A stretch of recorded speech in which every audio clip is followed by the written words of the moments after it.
भील प्रदेश times news channel में आपका स्वागत है। आप सभी जो उपस्थित हैं, हम सभी को स्वतंत्रता दिवस की खूब खूब शुभकामनाएं देना चाहूंगा आप सबको दिल से। इस कार्यक्रम में हमारे मंच पे विराजमान यहाँ के स्थानीय विधायक जी, शंकरलाल जी,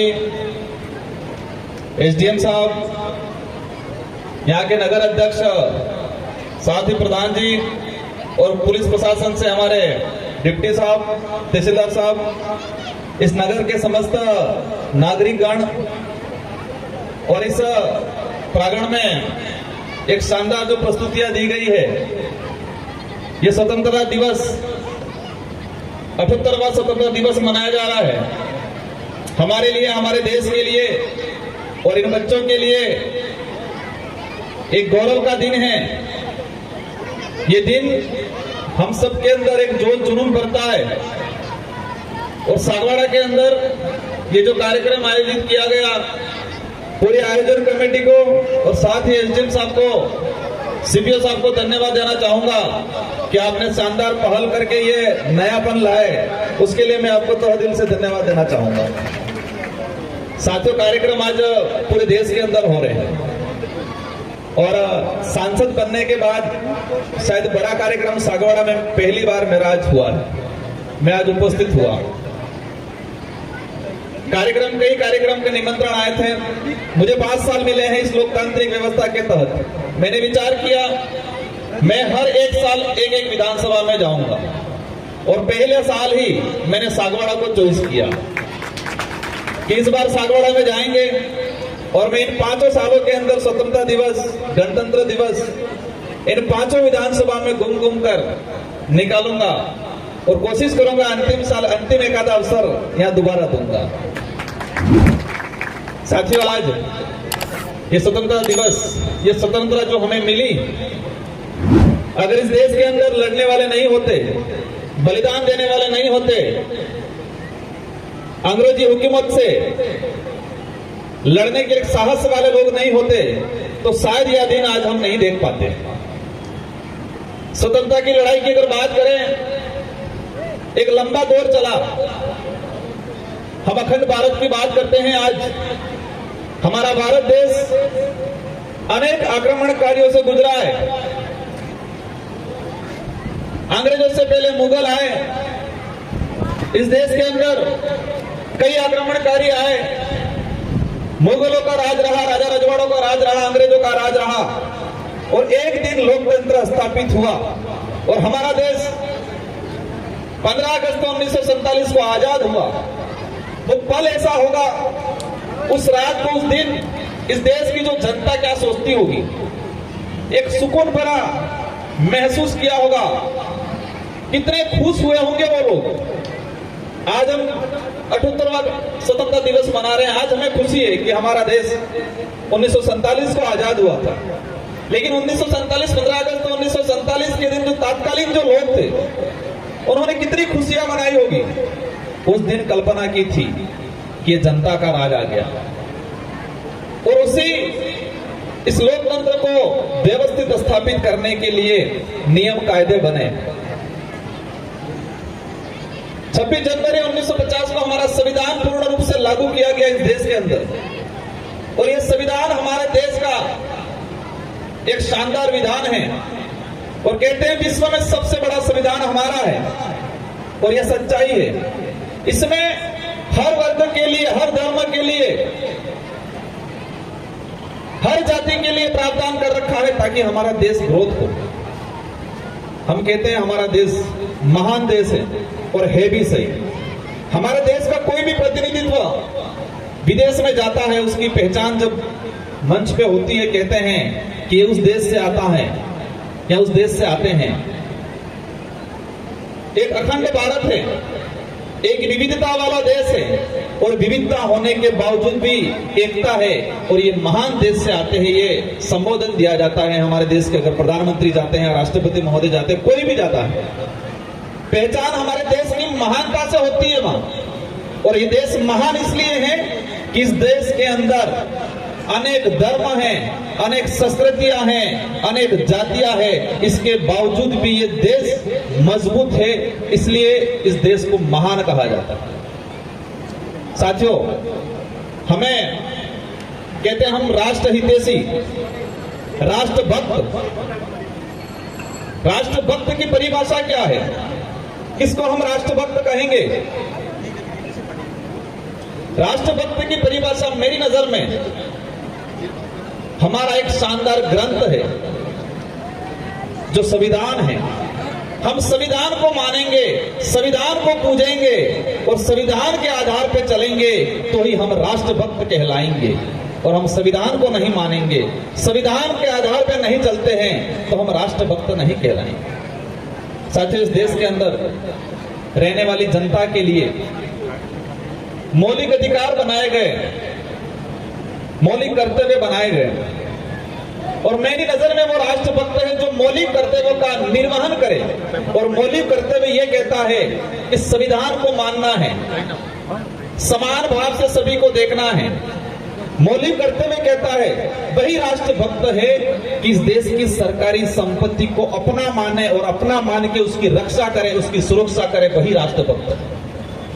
हम देखते हैं हमारे इलाके के अंदर या कई देश के कई कोनों में हमारा घर की सफाई, घर का ध्यान पूरा रखते हैं, लेकिन हमारी सरकारी स्कूल है, सरकारी भवन है, वहां नजरिया बदल जाता है, कहते हैं ये तो सरकारी है। सरकार कौन है? हम सरकार हैं। इस देश की जनता है वो सरकार है, क्योंकि हमारी संपत्ति है। मौलिक कर्तव्य कहता है कि सरकारी संपत्ति की रक्षा करना, उसका आदर करना, वही सच्चा राष्ट्रभक्त है। तो हमें ये नजरिए को बदलना पड़ेगा। हम देखते हैं कई जगह सरकारी संस्थाओं में असुविधा रहती है बहुत ज्यादा। हमारी सबकी जिम्मेदारी है कि इस देश की संपत्ति की रक्षा करना। एसडीएम साहब बता रहे थे, उन्होंने शानदार पहल की, मुझे अच्छा लगा आज आके। इस देश में जो अच्छा काम करेगा उसको पूजा जाएगा, और जो अच्छा काम करता है उसकी जाति क्या है, धर्म क्या है, वो पुरुष है या महिला है, वो नहीं देखा जाएगा। उसने अच्छा काम किया उसको जाना जाएगा। और एसडीएम साहब, आपको भी कहना चाहूंगा, आपने अच्छी पहल की। अनेक एसडीएम आए होंगे, आपके बाद भी आएंगे, लेकिन आपने अच्छे विचारों से, दिल से अच्छा काम किया है तो आपके कार्यकाल को पूजा जाएगा, आपको याद किया जाएगा। इस देश के इतिहास में हम उठा के देखते हैं, हम किसको मानते हैं जिसने अच्छा काम किया? हम गांधी जी को मानते हैं, अम्बेडकर जी को मानते हैं, बिरसा मुंडा जी को मानते हैं। हमारे इस इलाके की बात करें, गोविंद गुरु को मानते हैं, भोगीलाल पंडित जी को मानते हैं। हर वर्ग का व्यक्ति मानता है।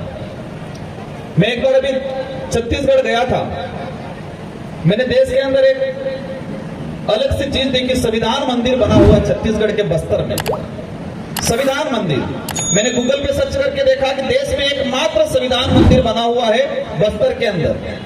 मैं गया वहां, मैंने जाना इसके बारे में।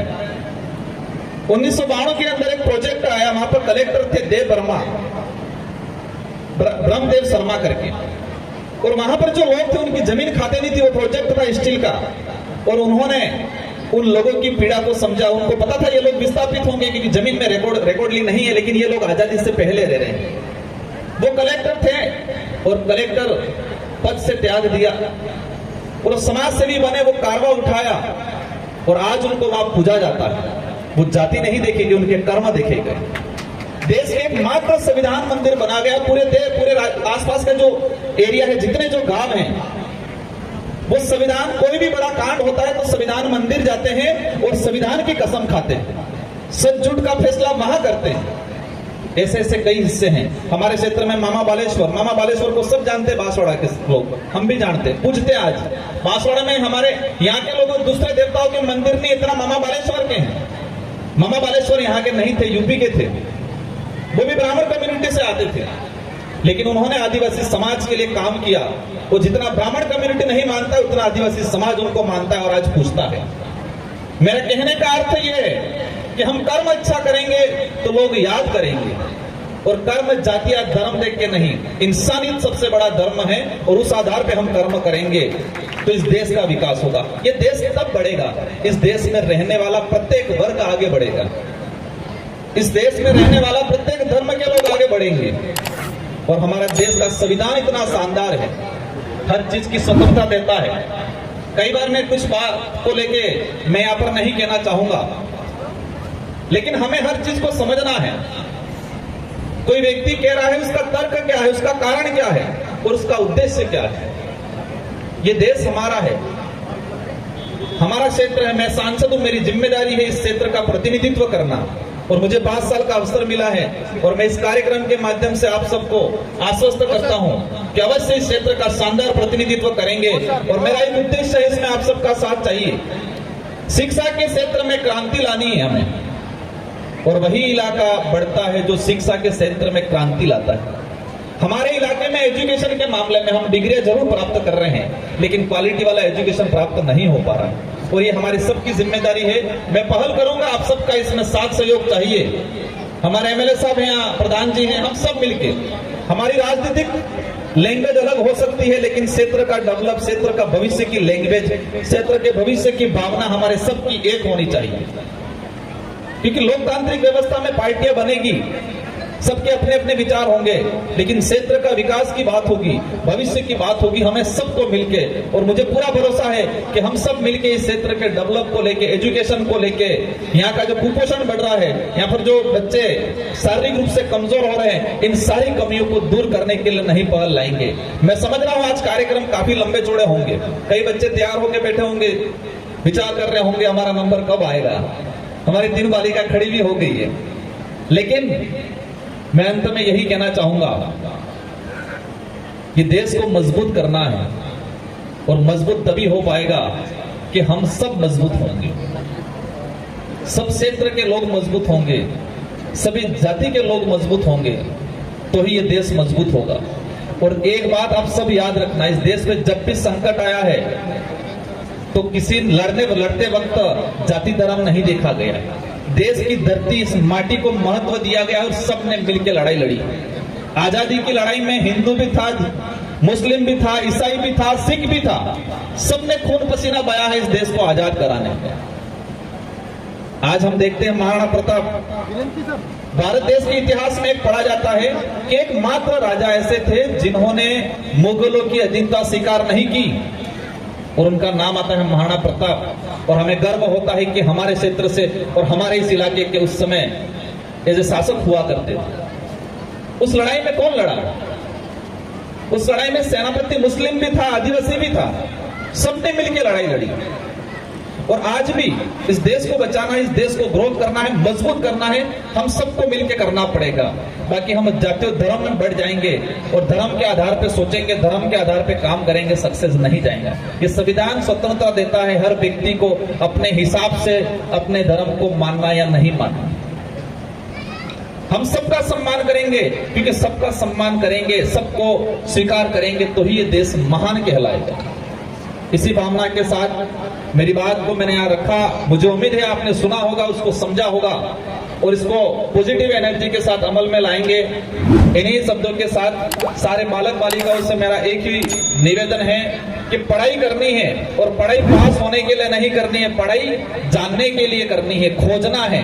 इस देश को, विदेश को, इस भौगोलिक स्ट्रक्चर को हमें जानना है, और जान के हमें मजबूत बनना है, और विश्व लेवल पे हमको राज करना है, ये आज तय करके जाना है। इन्हीं शब्दों के साथ आप सबको पुनः स्वतंत्रता दिवस की शुभकामनाएं, और उम्मीद है कि आने वाले समय में आप सब मिलके इस कार्यक्रम को और मजबूत बनाओ और शानदार बनाओ।